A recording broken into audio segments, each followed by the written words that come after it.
আমরা শুরু করছি। স্ক্রিন দেখা গেলে একটু বলে স্যার দেখা যাচ্ছে। আজকে আমরা গতকালকে তো আমরা বলেছি যেটা সেটা হচ্ছে যে দুটো রেজিস্ট্যান্সের কথা আমরা বলেছিলাম। সেক্ষেত্রে দুটো রেজিস্ট্যান্স মধ্যে একটা ছিল স্পেস রেজিস্ট্যান্স আর একটা ছিল সারফেস রেজিস্ট্যান্স। আমরা একটু কুইক যদি রিভিউ করি, আমরা এখানে এই ছবিটার কথা প্রথমে বলেছিলাম। এই ছবিটার কথা বলেছিলাম প্রথমে যে এখানে সারফেসের উপরে তোমার ইনসিডেন্ট হচ্ছে। ইনসিডেন্ট হওয়াতে যেটা হচ্ছে সেটা হচ্ছে বলা হচ্ছে ইররেডিয়েশন জি, এবং এখান থেকে কিছু বের হবে দুটো কম্বিনেশন, একটা হচ্ছে ইমিসিভ যেটা বের হচ্ছে ইমিট করছে, আর আরেকটা হচ্ছে রিফ্লেকশন যেটা রিফ্লেক্ট করবে এই জি এর একটা অংশ। এটাকে বলা হচ্ছে রেডিওসিটি বা বড় হাতের জি আমরা বলেছিলাম। এখান থেকে আমরা রেজিস্ট্যান্স পেয়েছিলাম, সেই রেজিস্ট্যান্স হচ্ছে 1 minus epsilon divide by epsilon into a. ঠিক আছে, এই ছিল আমাদের সারফেস রেজিস্ট্যান্সের সূত্র। আমরা গতকাল এটা ডিটেলস দেখিয়েছি। তারপর আমরা আরেকটা যেটা দেখিয়েছিলাম সেটা হচ্ছে স্পেস রেজিস্ট্যান্স। যখন বডি থেকে আরেকটা বডিতে যখন রিচ করবে তখন যে মাঝখানে যে স্পেসটা সে কভার করবে সেই স্পেসের জন্য আমরা আরেকটা রেজিস্ট্যান্স দেখিয়েছি, সেটা হচ্ছে যে 1/A1 F12। তার মানে এটা যদি 1 হয়, এটা যদি 2 হয়, তাহলে F12 তার মানে শেপ ফ্যাক্টরটাকে আমরা ধরেছি এখানে F12। অথবা যদি রেসিপ্রোসিটি যদি রুলস আমরা অ্যাপ্লাই করি তাহলে সেক্ষেত্রে এটা A2 F21 হতে পারে, একই জিনিস। সেই ক্ষেত্রে আমরা দেখেছি, এটা লাস্ট ক্লাস আমরা দেখেছি। তারপরে আমরা নর্মাল যখন আমরা বলেছি যে যখন দুটো বডির মধ্যে যখন রেডিয়েশন ফোর হবে, এই একটা বডি 1 আর একটা বডি যদি 2 হয়, তখন এখানে তিনটা রেজিস্ট্যান্স পাওয়া যাবে। তার মধ্যে দুটো হচ্ছে সারফেস রেজিস্ট্যান্স আর একটা হচ্ছে স্পেস রেজিস্ট্যান্স। এই প্রথম বডি থেকে যেটা বেরোচ্ছে সেটা হচ্ছে রেডিওসিটি যেটা হবে, সেটার জন্য আমরা পাচ্ছি surface resistance 1 minus epsilon 1 divide by epsilon 1 A1। ঠিক আছে, তারপরে সেটা স্পেসে যে 1 থেকে যে 2 স্পেস কভার করলো সেটা হচ্ছে 1/A1 F1 স্পেস রেজিস্ট্যান্স। তারপর আবার সারফেস রেজিস্ট্যান্স আমরা আরেকটা পেয়েছি। এই তিনটা যেহেতু এটা সিরিজে আছে, তো আমরা গতকালকে যেটা দেখিয়েছি সেটা হচ্ছে যে আমরা এই potential difference divide by resistance সেখান থেকে আমরা হিট ট্রান্সফারটা বের করতে পারি। এক্ষেত্রে আমরা সিম্পল ওয়ে থেকে দেখানোর পরে আমরা একটা কয়েকটা কেস দেখিয়েছি। সেই কেস হচ্ছে যে দুটো বডি থাকে একটা থার্ড বডির মধ্যে এনক্লোজ অবস্থায়, তাহলে সেই ক্ষেত্রে কি হতে পারে, সেক্ষেত্রে সবার জন্যই হবে। তাহলে আমরা সেক্ষেত্রে প্রত্যেকটা জন্য আলাদাভাবে নোড হিসাবে আমরা চিন্তা করবো। নোডে যতগুলো ঢুকতেছে সবগুলো সেগুলো যোগফল 0 হবে, এটা আমরা জানি। সেই হিসাবে আমরা কালকে গতকাল আমরা অঙ্ক করেছি। এখানে দুটো স্পেশাল কেস ছিল, সেই স্পেশাল কেসটা আসলে বলার জন্যই এত কিছু বলছি। প্রথম কেসটা সেটা ছিল যে ফর দ্য ইনসুলেটেড সারফেস, যেটা ছিল ইনসুলেটেড সারফেস হয় তাহলে সেক্ষেত্রে হিট ফ্লো 0, হিট ট্রান্সফার 0। কারণ সেক্ষেত্রে আমরা যে ইকুয়াল টু ই ধরবো সেটা আমরা বলেছিলাম যে potential difference across the surface is 0। তার মানে যেটা ইনসুলেটেড তার মানে সারফেস যেটা রেডিওসিটি হচ্ছে এবং সারফেসের থেকে যেটা বেরোচ্ছে হিটটা মানে রেডিয়েশনের মাধ্যমে, এই দুটোর মধ্যে কোনো পোটেনশিয়াল ডিফারেন্স নেই, কারণ হিট ফ্লো হওয়ার কথা না। সেক্ষেত্রে যে ইকুয়াল টু ই, এটা একটা কেস ছিল। সেকেন্ড কেস আরেকটা ইম্পর্টেন্ট ছিল যে surface with large area, large area যদি হয় তাহলে সেক্ষেত্রে এরিয়ার যদি ইনফিনিটি হয় তাহলে সারফেস রেজিস্ট্যান্স থেকে আমরা অলমোস্ট 0 ধরতে পারি। সারফেস রেজিস্ট্যান্স 0 কিভাবে ধরবো? সারফেস রেজিস্ট্যান্স 0 করতেছি এই যে এখানে দেখো, এই যে সারফেস রেজিস্ট্যান্স যে 1 minus epsilon 1 divide by epsilon 1 A1। A1 যদি এরিয়া যদি খুব বড় হয়, ইনফিনিটির মধ্যে হয়, তাহলে এটার ভাগফল আলটিমেটলি 0 হবে। ঠিক আছে, সেক্ষেত্রে আমরা এটা বলেছিলাম যে সারফেস কি বলে এরিয়া যদি খুব বড় হয় তাহলে সেক্ষেত্রে আমরা বলেছি যে সারফেস রেজিস্ট্যান্স অলমোস্ট 0। এটাকে আমরা আরেকভাবে কনসিডার করতে পারি, সেক্ষেত্রে এটাকে ব্ল্যাক বডির সাথে তুলনা করা যেতে পারে, এবং সেক্ষেত্রে ইমিসিভিটি যেটা আছে সেটা হচ্ছে 1, এপসাইলন ইকুয়ালস টু 1 সেটা ধরা যেতে পারে। এই দুটো কেস স্পেশাল কেস ছিল যেটা আমরা গতকালকে বলেছি, তার বেসিসে আমরা এটা তো আমরা গতকালকে বলেছি। এরপর আমরা একটা অঙ্ক করেছিলাম। অঙ্কটার ক্ষেত্রে আমরা বলেছিলাম যে দুটো প্লেট ছিল, দুটো প্লেটের ডাইমেনশন একই, হ্যাঁ একই ডাইমেনশন, এবং তাদের মধ্যবর্তী গ্যাপ আছে, এবং সেটা একটা থার্ড একটা রুমের মধ্যে এনক্লোজ অবস্থায় আছে। সেই প্লেট 1, প্লেট 2 এবং রুম যেটা আছে সেটা হচ্ছে 3। তো 1 থেকে 2 এর মধ্যে যাবে, 1 থেকে 3 এর মধ্যেও যাবে, আবার 2 থেকে 1 এর মধ্যে যাবে, 2 থেকে 3 এর মধ্যেও যাবে। আলটিমেটলি 3 থেকে 2 এর মধ্যে হিট ট্রান্সফার হবে, 3 থেকে 1 এর মধ্যে হিট ট্রান্সফার হবে, সেটা আমরা এখানে বলেছি। সেক্ষেত্রে যেহেতু একটা লার্জ রুম বলা হয়েছে, তার মানে সেক্ষেত্রে আমরা লার্জ সারফেসের ক্ষেত্রে সেটাকে আমরা ইবি ইকুয়ালস টু J3 সেটা আমরা বলেছিলাম এই জায়গাটা। তো সেটা আমরা লাস্ট ক্লাসে অঙ্ক করেছি। আমরা আজকে এখান থেকে কন্টিনিউশন করবো। আরেকটা অঙ্ক করাবো এই চ্যাপ্টারে, তারপরে আরেকটা টপিকে যাবো। ঠিক আছে, অ্যাডমিট করে নেই, এখন অনেকে জয়েন করতেছে। আচ্ছা, তো এই অঙ্কটা আমরা লাস্ট ক্লাসে করছি, আমরা আজকে এখান থেকে শুরু করবো। ঠিক আছে, আমরা অঙ্কটা আমি পড়ছি, তোমরা আমার সাথে একটু খেয়াল করো, তারপর তোমাদেরকে আমি জিজ্ঞাসা করবো।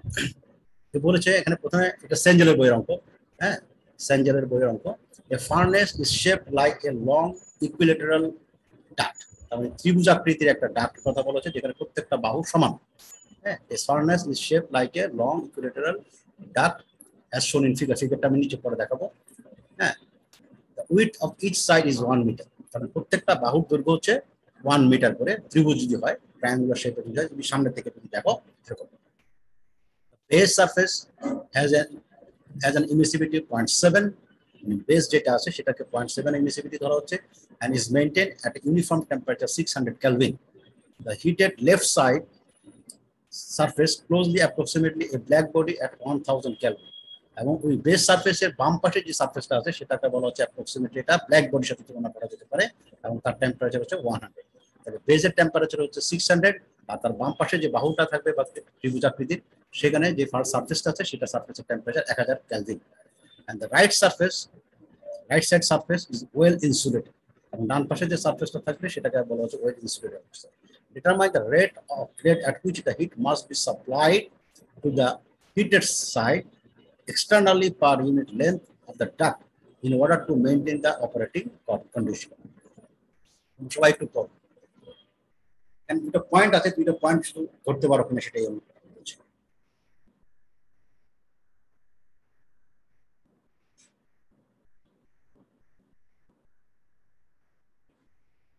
বুঝেছো সবাই?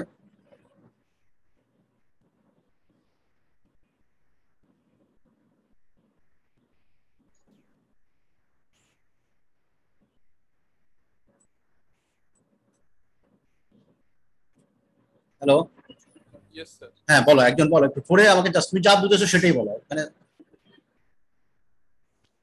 বলবো স্যার? হ্যাঁ বলো, হ্যাঁ একটা ডার্ক হ্যাঁ যেটার একটু জোরে বলো, একটু জোরে বলো।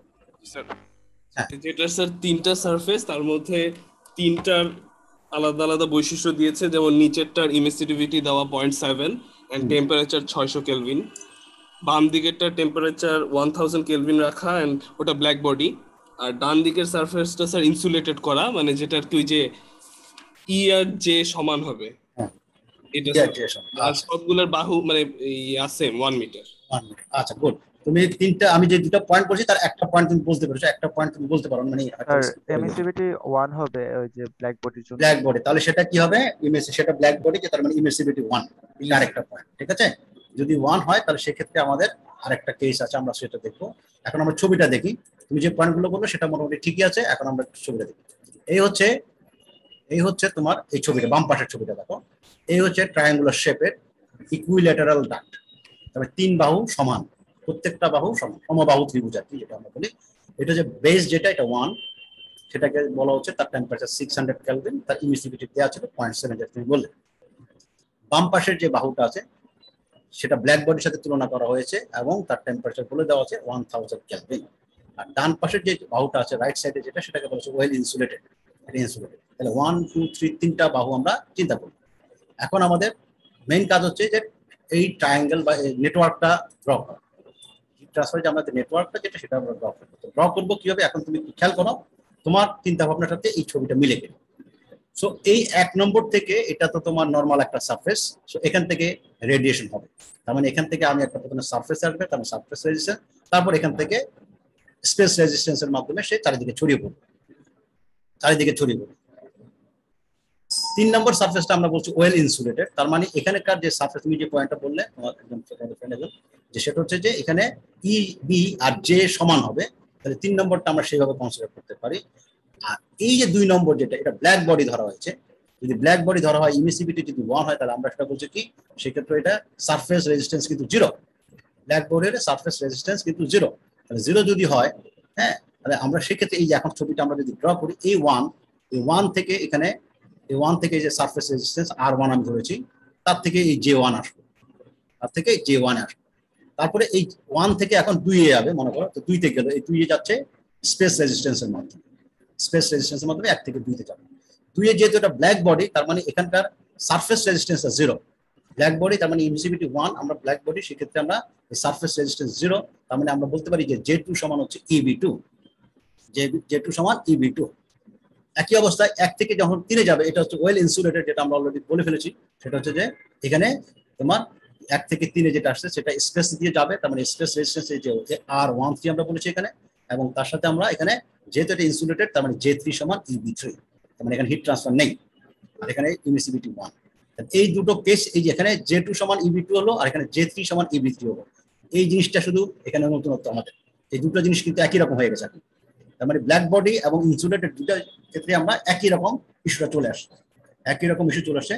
আবার আমাদের আরেকটা যেটা আছে 2 থেকে 3 এর মধ্যে কিন্তু রেডিয়েশন হওয়ার কথা, 2 থেকে 3 এর মধ্যে রেডিয়েশন হবে এটা সারফেসে, কিন্তু এটা এটার মধ্যে যাবে না, এটা অ্যাবজর্ব করবে না, ইনসুলেটেড যেহেতু এর মধ্যে কোনো হিট ট্রান্সফার হবে না, জাস্ট পাস করবে। সেটা আমরা এখানে 2 থেকে 3 এর মধ্যে সেটা এই যে পাস করব। তাহলে এই হচ্ছে আমার এই ছবিটা। এই ছবিটা সম্পর্কে কোনো কোয়েরি আছে আর কারণ? স্যার ওই যে হ্যাঁ হ্যাঁ সারফেস এরিয়া যখন মানে অনেক বেশি হয় তখন আমাদের রেজিস্ট্যান্স 0 ধরতে হয়, হ্যাঁ এমএসিটিভি 1 ধরতে, মানে দ্যাট মিন্স সারফেস এরিয়া যেটা হলো এখানে J3 আর ইবি এটা সমান হয়েছে, এখানে তো সারফেস এরিয়া কিছু নাই, তো মানে দুইটা কি সেম জিনিস? আমি আবার কোন প্রশ্নটা ধরতে পারি আবার বলো, তুমি বলছো সারফেস এরিয়া ব্ল্যাক যদি বডি, বড়, হ্যাঁ হ্যাঁ সারফেস আমি, মানে হ্যাঁ যখন সারফেস এরিয়া মানে ইনফিনিট ধরে তখন কি ওটাকে ব্ল্যাক বডি ধরা হয় নাকি? হ্যাঁ হ্যাঁ ব্ল্যাক বডি ধরা হচ্ছে, দ্যাটস রাইট। যে আমি আবার একটু করে দেখাই, আমরা যে পয়েন্ট একটু বললাম, এই দুটো পয়েন্ট সবসময় মাথায় রাখতে হবে। পরীক্ষা অঙ্ক আসলে এই দিক দিকেই তোমাকে বলা হবে। এই যে এখানে দেখো, এই সারফেস উইথ লার্জ এরিয়া, তার মানে এরিয়া হচ্ছে ইনফিনিটি, তার মানে যে সারফেস রেজিস্ট্যান্স ইজ অ্যাপ্রোচিং 0। তার মানে আমি যদি বলি যে এখানে এই হচ্ছে সারফেস রেজিস্ট্যান্স, এই যে মনে করো এখানে এটা যদি অনেক, এটা যদি তোমার এরিয়াটা যদি বড় হয় অনেক, তার মানে কি এই যে 1/ε1 ডিভাইড বাই ε1 A1, A1টা যদি অনেক বড়, আমি এটা একটা বডি ধরলাম তার সারফেস এরিয়া অনেক বড়, তার মানে আলটিমেটলি সারফেস রেজিস্ট্যান্স তো 0। তার মানে রেজিস্ট্যান্স যদি 0 হয় তার মানে হিট ফ্লো করবে না, আমরা তখন দেখেছি যখন রেজিস্ট্যান্স যদি 0 হয় তার মানে কি খুব সহজ এখানে এই এনার্জিটা এখানে চলে আসবে না, বাঁচাতে পারছে না সে, জি স্যার। তার মানে ইবি আর J1 সমান হবে না, জি স্যার। সেটা এটাই বলা হচ্ছে। যেহেতু সারফেস এরিয়া অনেক, সেই ক্ষেত্রে এটাকে যেটা ধরা হচ্ছে এটাকে অ্যাপ্রক্সিমেশন হিসেবে বলা হচ্ছে যে in such case it behaves like যে ε1, ব্ল্যাক বডির মতো। তার মানে ব্ল্যাক বডির মতো, কারণ এখানে তোমার কোনো লস হবে না, ব্ল্যাক বডি কারণ ম্যাক্সিমাম করতে পারে, তার মানে সেক্ষেত্রে ম্যাক্সিমাম করতে হবে। এই ক্ষেত্রে আমরা এই জায়গাটা করেছি। এখানে এই অঙ্কের ডিফারেন্সটা পরীক্ষা যদি আসে তাহলে চিন্তা করতে হবে, খেয়াল করতে হবে যে কোনো ইনফরমেশন আলাদাভাবে দেওয়া আছে, ঠিক আছে? তো আমরা এখানে এটা এখন দেখি। তাহলে আমাদের এই হলো ছবিটা, বাকি অংশটুকু এখন খুব সিম্পল। এই ছবির যদি ডায়াগ্রামটা তোমার যদি ঠিক হয়ে যায় বাকি অংশটা তোমার পারার কথা। এখন তুমি যদি একটু কনসেপচুয়ালি চিন্তা করো, আমার এখান থেকে 1 থেকে হিটটা বের হবে, 1 থেকে হিটটা বের হবে, বের হয়ে এটা 2-তে যাবে, 3-এ যাবে। 3 তো কোনো হিট অ্যাবজর্ব করবে? 3 কি কোনো অ্যাবজর্ব করবে হিট? না স্যার। না করবে না, তার মানে এখানে করবে না। তাহলে পুরো হিটটা আসলে কোথায় যাবে? 1 থেকে বের হয়ে সারফেস কোথায় যাবে? 2-এ যাবে। 1 থেকে বের হয়ে সে 2-এ, কারণ 3-এ যাওয়ার তার কোনো রাস্তা, কারণ সে অ্যাবজর্ব করবে না, তার মানে সেটা সেখানে যাচ্ছে না, অ্যাবজর্ব করে না, তার মানে পুরো হিটটা আস্তে আস্তে সময়ের সাথে সাথে পুরো হিটটা আসলে কোথায়? 2-এ যাবে। 2 থেকে যেটা বের হবে সেটা পুরোপুরি 1-এ যাবে। আলটিমেটলি আমরা এখানে বলতে পারি যে Q1 সমান হচ্ছে Q2, Q1 হচ্ছে সমান Q2। আমরা মাইনাস প্লাস বলেছি কারণ কি এটা যেহেতু 1 থেকে 2-এ যাবে, একজন যদি ছাড়ে আরেকজন রিসিভ করবে। আমরা জানি যে থার্মোডাইনামিক্সে পড়েছি যে কোনো সারফেস যদি হিট ছেড়ে দেয় আর কোন সারফেস যদি হিট গেইন করে, হিট যেটা গেইন করছে সেটা নেগেটিভ, যেটা হিট মানে হিট যেটা ছাড়ছে সেটা হচ্ছে নেগেটিভ, আর যেটা হিট গেইন করছে সেটা হচ্ছে তোমার পজিটিভ। তো সেই ক্ষেত্রে আমরা এই যে একটা প্লাস মাইনাস আমরা সাইন দিয়েছি, আদারওয়াইজ এই দুটো মান সমান, কারণ এই 3 নম্বর বডিটা আমার কোনো হিট এখানে ট্রান্সফার হবে না। তো এখন আমার কাজ হচ্ছে এখান থেকে প্রত্যেকটা রেজিস্ট্যান্স বের করা। এই রেজিস্ট্যান্স, এই ছবি তুমি এখন বুঝতেছো, R1টা কি? Surface resistance. সারফেস রেজিস্ট্যান্স সূত্র কি? যেটা 1 বলছে এটা যে একের সাথে আছে, তার মানে 1 - ε1 ডিভাইড বাই ε1 A1। ε1 এর মান দেয়া আছে আমাদের কত? 0.7 না? 0.7 দেয়া আছে। আর A1 আমাদের জানা আছে, A1 কত হবে? কারণ আমাকে বলছে এই বাহুটার দৈর্ঘ্য হচ্ছে 1 মিটার, এই বাহুটার দৈর্ঘ্য 1 মিটার। আমরা যদি পারপেন্ডিকুলারে এটা যদি 1 মিটার ধরি, একক দৈর্ঘ্যের ক্ষেত্রে ধরি, তাহলে এটা 1 × 1, এটা 1 × 1। আমার কথা বুঝেছো? এটা দৈর্ঘ্য হচ্ছে 1 মিটার, আর আমি যদি এখানে পারপেন্ডিকুলার আমার স্ক্রিন বরাবর পারপেন্ডিকুলার যদি চিন্তা করি এটা হাইট বা এটা, তাহলে সেটা হচ্ছে 1 মিটার। একক দৈর্ঘ্যের জন্য যদি চিন্তা করি তাহলে এটা 1 × 1, তার মানে এটা A1 হচ্ছে 1। আমরা এখানে লিখেছি এই যে A1 সমান A2 সমান A3 সমান 1 মিটার স্কয়ার, ঠিক আছে? সো এটা গেল। এখন এটা আমার হয়ে গেল, R1 হয়ে গেল। ন্যাপসনের মান জানি আমি 4 এটা পেয়ে গেলাম 4.429। বাকি থাকে R12, তার মানে 1 থেকে 2 এটা কি স্পেস রেজিস্ট্যান্স, এটা কি স্পেস রেজিস্ট্যান্স। স্পেস রেজিস্ট্যান্স সূত্র হচ্ছে 1/1 থেকে 2 যাবে, তাহলে 1/A1 F12, A1 তো আমরা জানি, আর F12 আমরা কিভাবে পাবো? এখানে তোমার খুব সহজে তুমি করতে পারো, অনেক সময় তুমি অঙ্ক করে করতে পারো। এখানে কি একটু খেয়াল করো, আমার যেটা এনক্লোজ সারফেস, এখান থেকে যে রেডিয়েশনটা হবে সেটা এই দুই সারফেসে যাবে, এবং দুইটা বাহুর দৈর্ঘ্য সেম, তার মানে সিমেট্রি যদি বলি, এখান থেকে যেটা যাবে তার একটা অংশ যাবে 2 তে, একটা অংশ যাবে 3 তে। তার মানে আলটিমেটলি যেহেতু সেম এরিয়া এবং ভিউ ফ্যাক্টর একই হবে, তার মানে এটাকে অর্ধেক অর্ধেক হয়ে যাবে, তার মানে এটা 0.5। তাহলে F12 এটা 0.5, F13 এটাও 0.5। এই যে আমরা এখানে লিখেছি F12 সমান হচ্ছে F13, এটা হচ্ছে 0.5। আবার তুমি যদি 2 থেকে চিন্তা করো, 2 থেকে 1 যেটা সেটাও 0.5, মানে এই দুই সারফেস আর কোনো সারফেস নেই, তার মানে অর্ধেক অর্ধেক, কারণ তিনটা বাহু সমান, সমবাহু ত্রিভুজ, তার মানে প্রত্যেকটা আসলে এখানে 0.5। এটা সেই হিসেবে তুমি নিজেই মুখে মুখে আগে করতে পারো। আমরা এখান থেকে লিখেছি যে 1 যে রেজিস্ট্যান্স R12 সমান হচ্ছে স্পেস রেজিস্ট্যান্স, এটা 1/A1 F12। এটা মান যদি আমরা বসাই এখানে মানগুলো, তাহলে এটা 2 আসবে। একই অবস্থায় R13 সেটাও 2 আসবে, R23 সেটাও 2 আসবে। কথা বোঝা গেল এতটুকু? বুঝেছো এটা? Yes sir. আচ্ছা, এখন লাস্ট পয়েন্ট, এটা এই অঙ্কের যে ক্রিটিক্যাল যে পার্টটা সেটা এখন দেখো। এখন আমাদের হিট ট্রান্সফার হবে। এখন এই 1 থেকে 2 যাবে, 1 থেকে 3 কি যাবে? যাবে না। না স্যার। তার মানে আলটিমেটলি 1 থেকে 2 যাওয়ার রাস্তা কোনটা? 1 থেকে 2 সরাসরি যেতে পারে, 1 থেকে 2 সরাসরি যেতে পারে, অথবা 1 থেকে 3 হয়ে 2 যেতে পারে, তাই না? স্যার ইনসুলেটর কি রিফ্লেক্ট করবে? হ্যাঁ, এটা তো অ্যাবজর্ব করবে না, সে তার ভিতরে তার কোনো হিট ঢুকতেছে না, তার থেকে কোনো কিছু বের হচ্ছে না, কিন্তু সেটা বের হয়ে যাবে। তার মানে এই যে J3 থেকে এটা বের হয়ে 2 যাবে না, J3 থেকে বের হয়ে 2 যাবে। সো আমি যেটা বলতে চাচ্ছি সেটা হচ্ছে যে এই 1 থেকে 2 একটা যাওয়ার রাস্তা আছে সারফেসে, আবার 1 থেকে 3 হয়ে 2 যাওয়ার রাস্তা আছে। তার মানে আমি এখানে দেখো দুইটা রাস্তা, যেহেতু এটা, তার মানে এটা সিরিজে না, তার মানে এটা সিরিজে না, এটা প্যারালাল সার্কিটের মতো। সো সেক্ষেত্রে আমরা এখানে ইকুইভ্যালেন্ট যখন রেজিস্ট্যান্স বের করছি, তখন এই যে R1, তুমি এটা একটু ছোট করি, তো এটা একটু ছোট করে এখন দেখো, এখানে ইকুইভ্যালেন্ট রেজিস্ট্যান্স আমরা বের করেছি। তাহলে এই যে R1 আর এরা হচ্ছে তোমার প্যারালাল, এই দুইজন সিরিজে আছে, কারণ এই দুইজন সিরিজে আছে, এই যে R12 এবং R23, সরি R13 এবং R23, এটা হচ্ছে তোমার সিরিজ আছে, কারণ 3 নম্বরটা হচ্ছে ইনসুলেটর। সো এটা এখান থেকে গিয়ে 2 তে যাচ্ছে, আর একটা হচ্ছে এদিক থেকে যাচ্ছে। সো এটা হচ্ছে প্যারালাল। সো আমরা এখানে এই R2 আর R13 আর R23 এই দুজন সিরিজ, আর এটা হচ্ছে R12, এই দুজনের মধ্যে আবার এটা প্যারালাল। সো আমরা সেটাই লিখেছি যে এই যে 1/R12 এটা 1/R13 প্লাস 1/R23, এটা হচ্ছে সিরিজের মধ্যে, তারপর দুটোর মধ্যে প্যারালাল, তারপর আমরা এটাকে ইকুইভ্যালেন্ট করেছি। এটা কি বোঝা গেল? এটা বোঝা গেল। তাহলে আমরা এখান থেকে ইকুইভ্যালেন্ট রেজিস্ট্যান্স ইজিলি পেয়ে যাব। ইকুইভ্যালেন্ট রেজিস্ট্যান্স যদি পেয়ে যাই, ইকুইভ্যালেন্ট রেজিস্ট্যান্সের মান আসছে তোমার এরকম 1.726। সো এখন আমরা হিট ট্রান্সফার যদি বের করতে যাই, Q1 হচ্ছে EB1 minus EB2 divide by resistance, তার মানে potential difference divide by resistance. So এখান থেকে তুমি সূত্র যদি বসাও, এখান থেকে মান আসছে, এই মানটা আসছে তোমার 28 kilowatt. That means 20 kilowatt is supplied to maintain the operation. তার মানে আমার 28 কিলোওয়াট হিট সাপ্লাই করতে হবে যাতে এই অপারেশনটা আমাদের কন্টিনিউ করা যায়। আমাদের এখানে অঙ্কের মধ্যে বলেছিল যে find determine the rate at which the heat must be supplied to the heated side externally per unit length of the duct in order to maintain the operating condition. So আমাদের 28 kilowatt hit supply করতে হবে। এই অঙ্কটা বুঝো নাই বা কোনো জায়গায় কনফিউশন আছে কি বলো দেখি।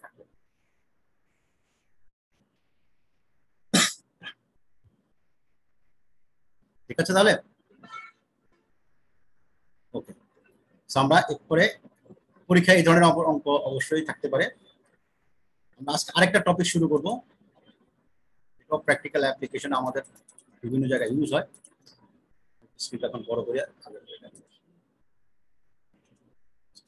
এটাকে আমরা বলছি রেডিয়েশন শিল্ড এবং effect, radiation shield and the radiation effect. ঠিক আছে?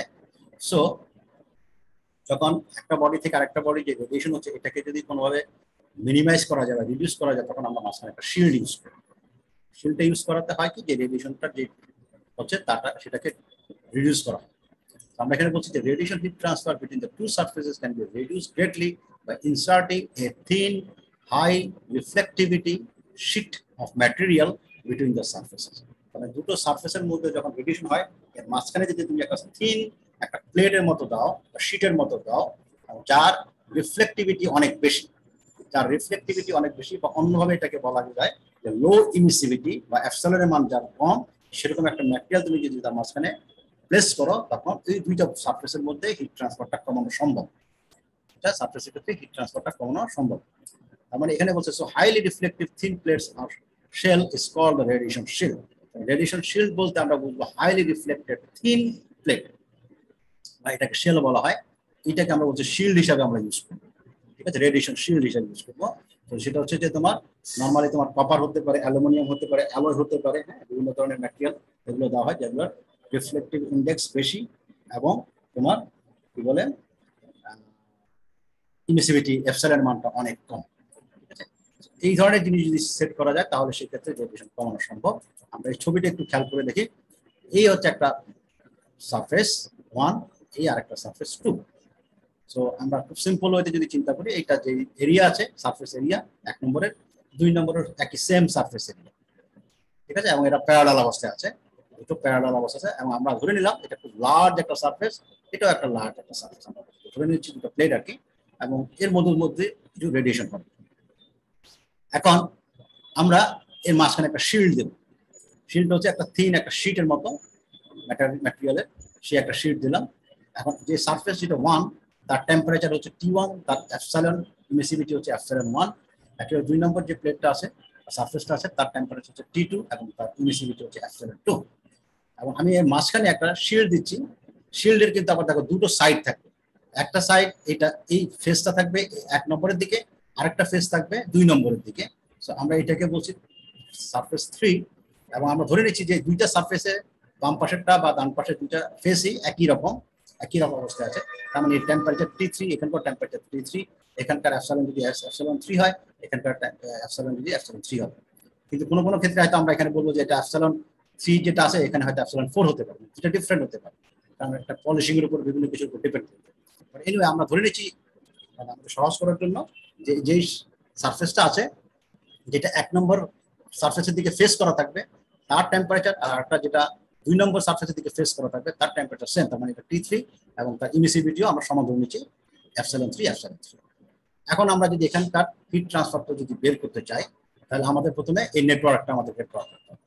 এই নেটওয়ার্কটা কি? নেটওয়ার্কটা হচ্ছে এখানে এই সারফেসে প্রথম সারফেস থেকে সারফেস রেজিস্ট্যান্স দিয়ে রেডিওসিটি হচ্ছে। রেডিওসিটি আমি মানে EB1 থেকে আমি J1 এ যাব, তার মানে আমার এই যে সারফেস রেজিস্ট্যান্স, তারপর এই সারফেস থেকে আমাকে এই স্পেসটা ক্রস করতে হবে, ক্রস করে আমি এই সারফেসের এই ফেসে আসবো। এই ফেসে আসলে আমাকে স্পেস রেজিস্ট্যান্স আমি এটা দিই। তারপর আমার এই ফেসের মধ্যে আমি এখানে আসলো, তার মানে এখানে আরেকটা স্পেস রেজিস্ট্যান্স, এখানে আরেকটা রেজিস্ট্যান্স। তারপর আবার এই পাশে আসো, এই পাশের ক্ষেত্রে আবার এখানে সারফেস আছে, তার মানে এখানে আমি আবার একটা সারফেস রেজিস্ট্যান্স পাবো, তারপর আবার স্পেস পাবো, আবার সারফেস পাবো। তার মানে আমি এখানে যদি দেখি এই একটা সারফেস, দেন একটা স্পেস, দেন আরেকটা সারফেস, দেন আবার সারফেস, আবার স্পেস, আবার সারফেস। আমি কয়টা সারফেস হলো? 1টা 2টা 3টা 4টা সারফেস দেখা যাচ্ছে। দেখুন 4টা সারফেসের 4টা রেজিস্ট্যান্স আমরা পাবো, আর 2টো স্পেস কভার করতেছে, 2টো স্পেস রেজিস্ট্যান্স। এই হলো টোটাল 6টা রেজিস্ট্যান্স, তার মধ্যে 4টা হচ্ছে সারফেসের, 2টো হচ্ছে স্পেস। ঠিক আছে, যেহেতু এটা সবই সিরিজে আছে তার মানে আমরা এখান থেকে বলতে পারি যে 1 নম্বর থেকে 2 নম্বর কি হিট ট্রান্সফার হবে, সেটা হচ্ছে যে EB1 minus EB2 divide by প্রত্যেকটা রেজিস্ট্যান্সের যোগ। এতটুকু ক্লিয়ার?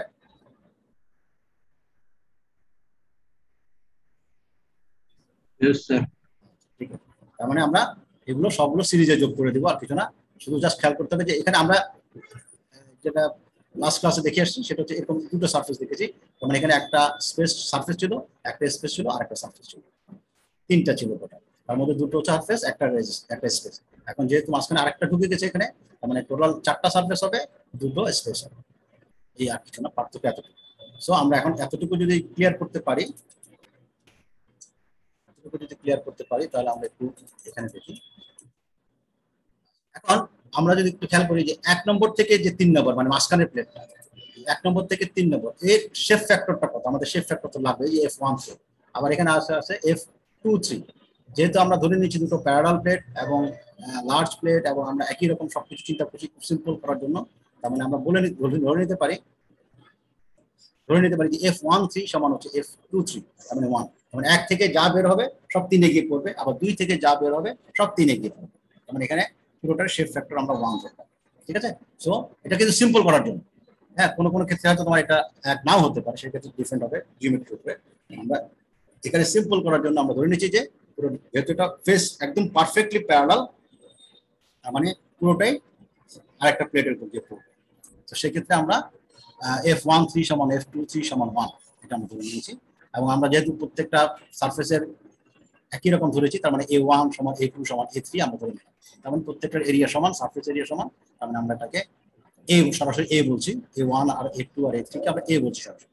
সো এখন আমি যদি এখানে একটু সহজ করি, এখানে দেখো প্রত্যেকটার এই যে A1 আছে, A1 আছে, আবার এখানে A3 আছে, আবার এখানে A2 আছে, সবাই যেহেতু সমান A, তার মানে এই যে 1/A কমন যায়, তার মানে সেটাকে আমি যদি এই পাশে নিয়ে আসি তাহলে QA লেখা যায়।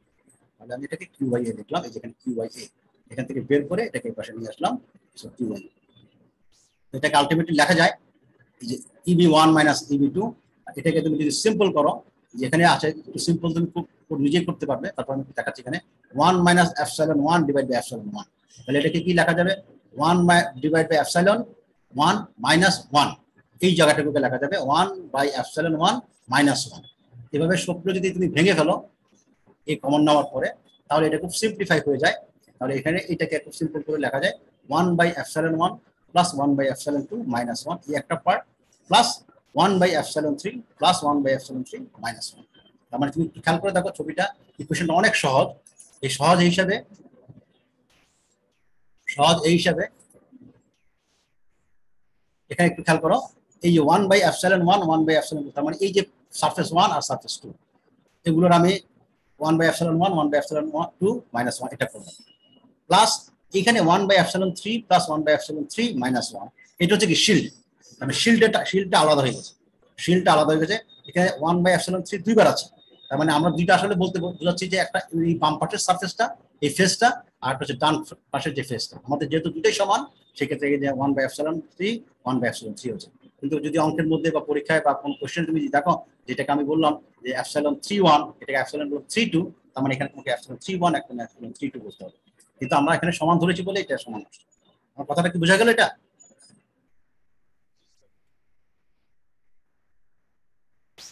জি স্যার, এটা একটু বলবেন স্যার লাস্টের পার্ট। আচ্ছা, এখানে যেটা বোঝানো হচ্ছে যে বলা হচ্ছে যে সেটা হচ্ছে এই যে সারফেসটা, এই সারফেস থেকে এইখানে যে রেডিয়েশনটা হবে, এই সারফেসের যে কোয়ালিটি, আবার ডান পাশে যে সারফেসটা হবে, এই কোয়ালিটি দুটো তো হয়তো নাও সেম হতে পারে।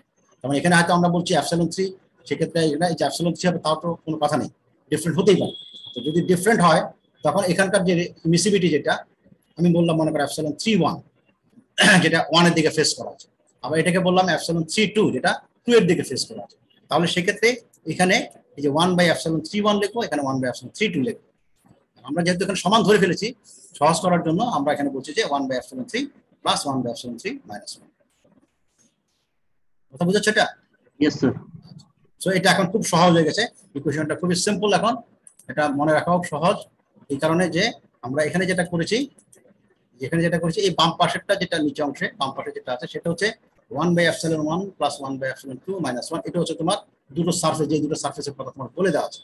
আর এই পরে প্লাস দিয়ে যে ব্র্যাকেটে যেটা লিখছি, সেটা হচ্ছে তোমার শিল্ডেরটা। এই শিল্ডেরটা লিখছে 1 by epsilon 3 plus 1 by epsilon 3 minus 1। আমি শিল্ডেরটা আলাদা করে ফেললাম, আর আমার দুটো সারফেস আলাদা করে ফেললাম, এইভাবে ইকুয়েশনটা মনে রাখা যায়। সো এখানে এটা আমি এখানে বলেছি যে এপসাইলন 3 1 এপসাইলন 3 2 এটা বলছি এখানে।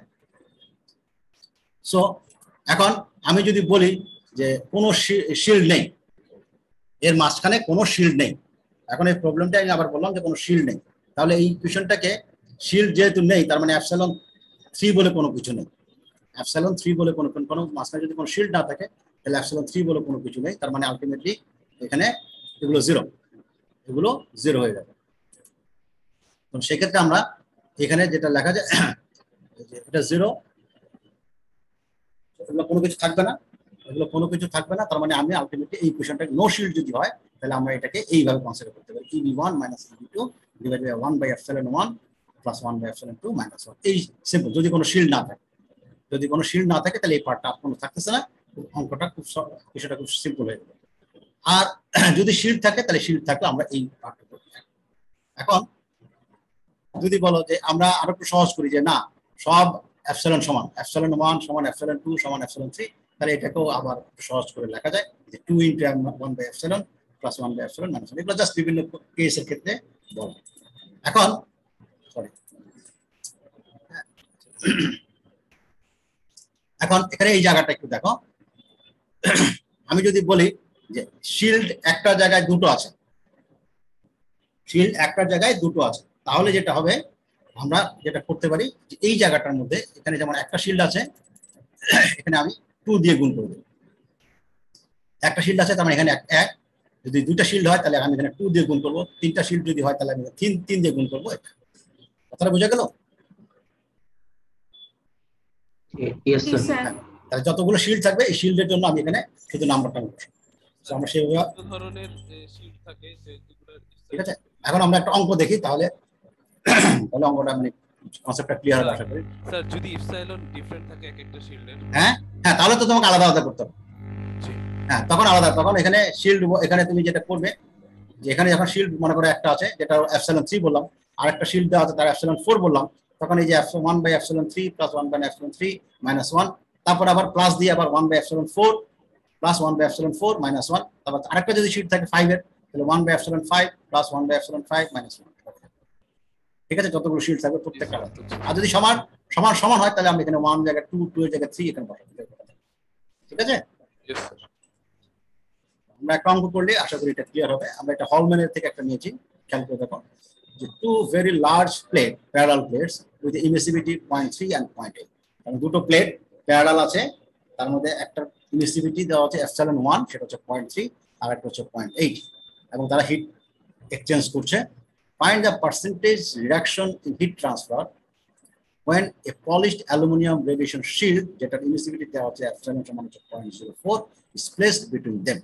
মানে দুটো প্লেটের মাঝখানে এখন একটা শিল্ড বসানো হচ্ছে, একটা বলা হয়েছে when a polish, a বলেছে, তার মানে একটা শিল্ড বসানো হচ্ছে, তার ইমিসিভিটি দেওয়া আছে 0.04। তাহলে সেক্ষেত্রে কি পরিমাণ পার্সেন্টেজ রিডাকশন হবে, রেডিয়েশন হিট ট্রান্সফারে রিডাকশন হবে সেটা বের করতে হবে।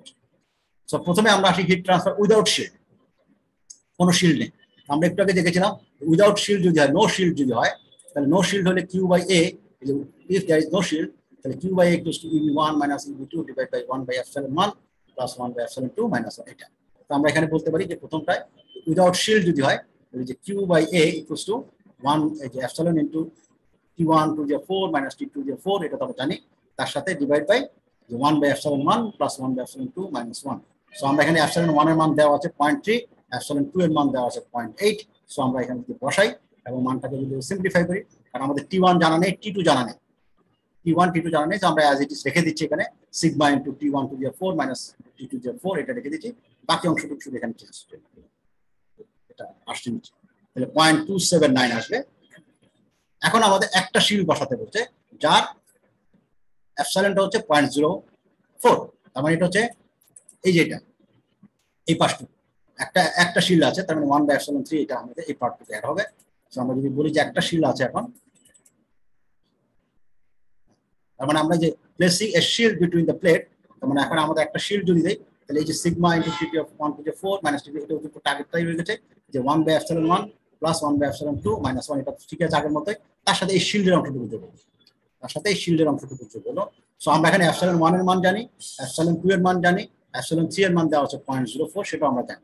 সো আমরা যদি সব মান নিচে পার্টের প্রত্যেকটা মান আমাদের জানা, আমরা যদি সব বসাই, বসানোর পরে আমাদের যে মানটা হবে সেটা হচ্ছে 0.019 into 02 into sigma into T1 to the 4 minus T2 to the 4। এখানে যেটা আসলো উইদাউট শিল্ডে তার এটা আসছে, উইথ ওয়ান শিল্ড এটা আসছে, উইদাউট শিল্ডে তোমার আসছে 0.279 সামথিং, এটা উইথ ওয়ান শিল্ডে আসছে তোমার 0.019 দিয়ে। সো আমরা কতটুকু রিডাকশন হলো সেটা বের করতে হলে কি করে ভাগ, জাস্ট সিম্পল ভাগ। So Q by A without with shield হচ্ছে এই যে ডিভাইড বাই উইদাউট শিল্ড, তাহলে আমরা যদি ভাগ করি এখানে এই যে উইথ শিল্ডে যেটা আছে এটা 0.019, এই মানগুলো তো আমার জানা নেই, আমরা এটা রেখে দিয়েছি। একইভাবে উইদাউট শিল্ডে যেটা সেটা আমরা যদি 0.279 দিয়ে এটা রেখে দিই, আলটিমেটলি উপরে নিচে এটা কাটাকাটি চলে যাবে পুরোটা, তাহলে আমরা এখান থেকে যেটা পাবো সেটা হচ্ছে যে পার্সেন্টেজ। এখানে হচ্ছে 0.068, তার মানে কতটুকু রিডিউস হলো, মানে তার মানে 6%, তার মানে উইথ শিল্ডে উইদাউট শিল্ডের 6% হয়, তার মানে কতটুকু রিডিউস হলো, প্রায় 93% রেডিয়েশন রিডিউস হচ্ছে। একটা শিল্ড দেওয়াতে 93% রেডিয়েশন রিডিউস হচ্ছে। কথাটা কি বোঝা গেল এখানে? জি স্যার। হ্যাঁ, একটা শিল্ড দেওয়াতে 93% রিডিউস। আমাদের পরীক্ষায় হয়তো এই ধরনের একটা অঙ্ক থাকবে, আমরা জাস্ট বের করবো। এখানে একটা শিল্ড হয়তো অনেক সময় বলা থাকবে যে আমি 93%ই করতে যাচ্ছি, 93% করতে কয়টা শিল্ড লাগবে, আমি তোমাকে বললাম যে তাহলে ইমিসিভিটি বের করো, সূত্র এই সূত্রটাই, দুটা সূত্রই আমাদের বারবার লাগবে এই অঙ্ক ধরনের অঙ্ক। আমরা আরেকটা অঙ্ক যদি দেখি, এখানে বলেছে two very large plate parallel, আগের মতোই, আর মেইনটেইন এ ইউনিফর্ম টেম্পারেচার। এখন টেম্পারেচার দেওয়া আছে, একটা টেম্পারেচার দেওয়া আছে 1000 কেলভিন, আর একটা টেম্পারেচার দেওয়া আছে 800 কেলভিন, এন্ড হ্যাভ ইমিসিভিটিস দেওয়া আছে এখানে আবার এপসিলন 1 আর এপসিলন 2, যেটা দুটার মানই দেওয়া আছে 0.2, আগেরটা ছিল 0.3 আর 0.8, এখন দুটার মান সবার সমান। এখন বলছে it is desired to reduce the net rate of radiation heat transfer between the two plates to 1/5। এখন এটা আমরা রিডিউস করতে যাচ্ছি 1/5, তার মানে 80% রিডিউস করতে যাচ্ছি, তার মানে 5 ভাগের 1 ভাগ করতে যাচ্ছি, তার মানে 4 ভাগ আমরা মানে রিডিউস করবো, তার মানে 80% রিডিউস করার কথা বলা হচ্ছে, 20% আমার। সেক্ষেত্রে আমাকে বলেছে যে by placing thin aluminium sheet, হ্যাঁ, যেটা শিল্ড হিসেবে ইউজ হবে, সেটা হচ্ছে thin aluminium sheet with emissivity হচ্ছে 0.15, সেই শিল্ডটা ইউজ করবো যার ইমিসিভিটি হচ্ছে 0.15 on both side of the plates, ঠিক আছে? তাহলে বলছে determine the number of sheets that need to be insert, কয়টা শিল্ড লাগবে সেটা বলতে। সো আগের মতোই, আগের অঙ্ক যেটা করেছো ঠিক একই রকম আমরা অঙ্কটা, রেডিয়েশন উইদাউট যদি হয়, নো শিল্ড যদি হয়, উইদাউট শিল্ড, তাহলে আমরা সেক্ষেত্রে করতে পারি যে এই যে sigma into T1 to the 4 minus T to the 4 divided by 1 by epsilon 1 minus 1 plus 1 by epsilon 2 minus 1. So আমরা epsilon 1 আর epsilon 2 মান দেওয়া আছে 0.2 করে। সো আমরা এখান থেকে যদি মানগুলো বসাই, সিগমার মান আমরা জানি, T1 আমরা জানি, T2 মান আমরা জানি, বলে দেওয়া আছে। সো আমরা এখান থেকে এই 3720 পাচ্ছি, এত ওয়াট পার মিটার। তো এটা হচ্ছে উইদাউট শিল্ডে। এখন আমাদের শিল্ড দিয়ে কয়টা হবে? সো আমরা প্রথমে ধরে নিলাম যে n সংখ্যক শিল্ড দিতে হবে, n এর মান আমরা জানি না, n সংখ্যক, তার মানে একটা জায়গায় দুটো হতে পারে, দুটো জায়গায় পাঁচটা হতে পারে, হোয়াটএভার, সে n সংখ্যক শিল্ড আমরা ইউজ করি। তাহলে যদি শিল্ড ইউজ করি, তাহলে আমাদের সূত্রটা হচ্ছে যে sigma into T1 to the 4 minus T to the 4, এই যে ডিভাইড বাই যে 1 by epsilon 1 plus 1 by epsilon 2 ছিল 2 minus 1, তার সাথে আমি যেটা বললাম যে কটা শিল্ড হবে, তাহলে n সংখ্যক শিল্ড আমরা চাচ্ছি বা বলতে চাচ্ছি n into 1 by epsilon 3 plus 1 by epsilon 3 minus 1, ঠিক আছে? আমরা ধরে নিচ্ছি যে দুইটা সারফেসে পাশে একই রকম ইমিসিভিটি, হ্যাঁ, এপসিলন 3টা দুইটা জায়গায় দুই সাইডে একই রকম, সেক্ষেত্রে এটা বলা হচ্ছে। এখন আমাদের এই শিল্ড দেওয়াতে কত হবে, এই টোটাল হিট ট্রান্সফারের 5 ভাগের 1 ভাগ হতে হবে। সো আমরা সেটা করেছি এখানে, যে টোটাল 3720 ছিল, সেই 3720 এর 5 ভাগের 1 ভাগ, এই পরিমাণ হিট ট্রান্সফার হবে। সো এখন আমরা যদি এখানে বসাই, সিগমার মান 1 এর মান, সিগমার মান জানি, T1 এর মান জানি, T2 এর মান জানি, এপসিলন 1 এপসিলন 2 জানি, এপসিলন 3 ও জানি, সব কিছু জানা আছে শুধু এক্সেপ্ট n। আমি এই n টা আমি এখান থেকে বের করব, এই n এর মান আসছে अराउंड 2.93। আমি এখান থেকে বলা যায় যে তিনটা শিল্ড ইউজ করলে আমার 20% আমরা হিট ট্রান্সফার রেডিয়েশন পাবো, রেডিয়েশন হিট ট্রান্সফার যেটা সেটা 20%। আচ্ছা, কি বোঝা গেল এটা? Yes, sir. জি স্যার। ঠিক আছে, এই অঙ্কগুলো কম্পারেটিভলি অনেক ইজি, এই টপিকসের অঙ্কগুলো অনেক ইজি, পরীক্ষায় এই ধরনের অঙ্ক দেওয়া হয়। সো জাস্ট খেয়াল করবে যে তুমি তোমার ইকুয়েশনটা ঠিক মতো বসাচ্ছ কিনা, এবং ক্যালকুলেশন যাতে ভুল না হয়। ঠিক আছে, তো আমরা শেষ পর্যায়ে একটা লাস্ট টপিকস আমরা একটা দেখি, এটা খুব সিম্পল একটা টপিকস। আমরা যে থার্মোমিটারে যে হিটটা বা টেম্পারেচারটা যে মেজার করি, এটা অনেক সময় আমাদের অ্যাকুরেট রেজাল্ট দেয় না, এবং না দেওয়ার বিভিন্ন কারণের মধ্যে একটা কারণ হচ্ছে রেডিয়েশন। আমরা যেটা থার্মোমিটারে যে রেডিয়েশন মানে টেম্পারেচারটা দেখি, সেখানে একটা এরর থাকে, সেই এররটা আমরা একটু আলাপ করবো আজকে। যখন আমরা বিশেষ করে ফ্লুইডের ক্ষেত্রে এটা হিসাব করি, তখন এই সমস্যাটা হয়। সো আমরা radiation effect on temperature measurement, এটা একটা টপিক আমাদের এখানে। আমরা ধরে নিচ্ছি যে একটা পাইপ বা ডাক্টের মধ্য দিয়ে ফ্লুইড যাচ্ছে, একটা পাইপের মধ্যে দিয়ে ফ্লুইড যাচ্ছে, যেখানে ফ্লুইডের টেম্পারেচার, যে ফ্লুইডটা ফ্লো করছে, সেই ফ্লুইডের টেম্পারেচার আর তার পাইপের যে ওয়ালের টেম্পারেচার ডিফারেন্ট। পাইপের ওয়ালের টেম্পারেচার। মানে মনে করো সাপোজ যে তুমি স্টিম যাচ্ছে, মানে স্টিম যাচ্ছে, স্টিম যদি যায় স্টিমের যে টেম্পারেচারটা হবে আর যে পাইপের মধ্যে দিয়ে স্টিমটা যাচ্ছে সেই পাইপের ওয়ালের টেম্পারেচার এই দুইজন যদি ডিফারেন্ট হয় তখন আমাদের একটা এফেক্ট আসে, এই এফেক্টটা আমরা দেখবো। সো আমাদের যে ফ্লুইডটা যে ফ্লো করছে তার টেম্পারেচার হচ্ছে টিএফ, আর যে ওয়াল আছে পাইপের ওয়াল, হ্যাঁ, সেটা হচ্ছে টিডব্লিউ। এখন আমি এখানে থার্মোমিটার প্রেস করলাম এবং সেই থার্মোমিটারে আমি একটা টেম্পারেচার পাবো, সেটা হচ্ছে মনে করো থার্মোমিটার টেম্পারেচার টিএইচ, হ্যাঁ, বা টিটিএইচ। হ্যাঁ, এখন আমাদের এখানে রেডিয়েশন কিভাবে এফেক্ট করে। এখন আমার এইখান থেকে এই থার্মোমিটারে এই জায়গাটার মধ্যে এই যে হিটটা যাবে, হিটটা যাওয়ার পরে তো টেম্পারেচারটা সেন্স করবে। এই যে জায়গাটা যাবে সেটা হচ্ছে কনভেকশনের মাধ্যমে, ফ্লুইড থেকে এই হিটটা কনভেকশনের মাধ্যমে এই থার্মোমিটারের এখানে যাবে। আবার at the same time thermometer যেটা করবে সে হচ্ছে তার টেম্পারেচার যেটা সে রেজ হলো সেইটা, আর এই যে ওয়ালে যে টেম্পারেচার যেটা আছে মিডিয়াম না, ফ্লুইড না, ওয়াল এবং তার সারফেসে যে টেম্পারেচার এই দুটোর মধ্যে সে রেডিয়েশন করবে, এই দুটোর মধ্যে রেডিয়েশন হবে। এই দুটা রেডিয়েশন, একটা হচ্ছে কনভেক্টিভ হিট ট্রান্সফার আর একটা হচ্ছে রেডিয়েশন। এখন আমার থার্মোমিটার কখন স্টেবল হবে, মানে রিডিংটা দেওয়া যখন এটা কোনো ইকুইলিব্রিয়াম অবস্থা আমরা যদি দেখি, তাহলে ইকুইলিব্রিয়াম যখন হবে তখন মানে এই কনভেক্টিভ হিট ট্রান্সফার যেটা সেটা আর এই রেডিয়েশনের যে হিট ট্রান্সফার এই দুজন যখন ব্যালেন্স হবে, সমান হবে, তখনই আমার থার্মোমিটার একটা ইকুইভ্যালেন্ট যেটা হবে বা স্টাবলিশ যেটা হবে সেটা টেম্পারেচার যেটা সেটা আমাকে শো করবে।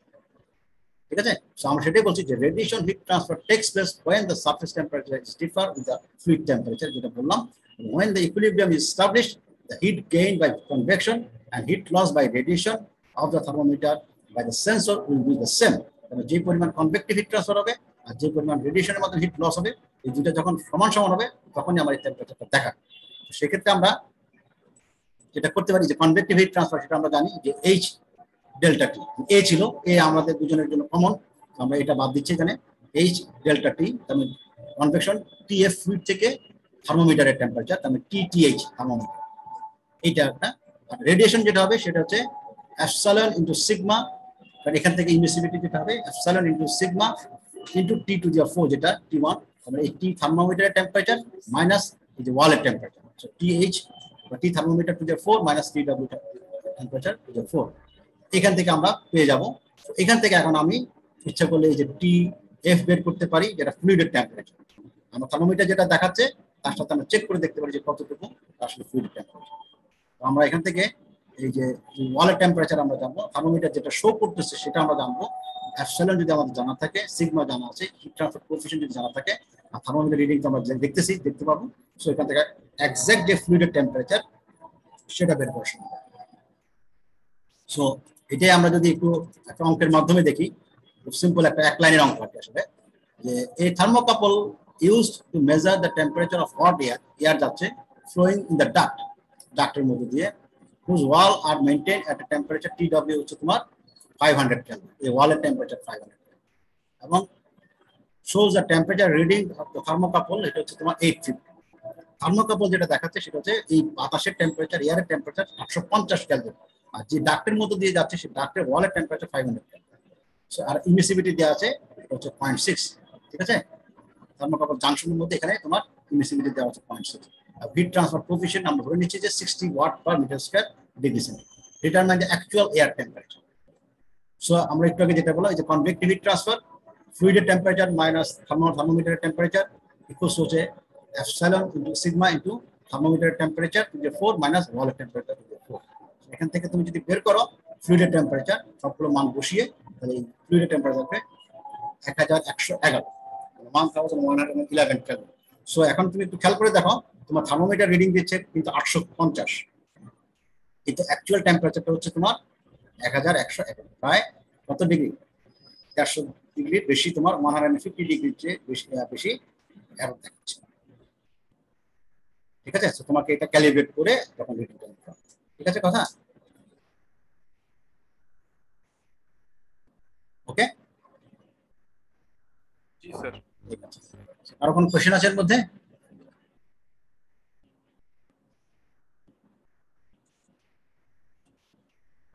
ঠিক আছে।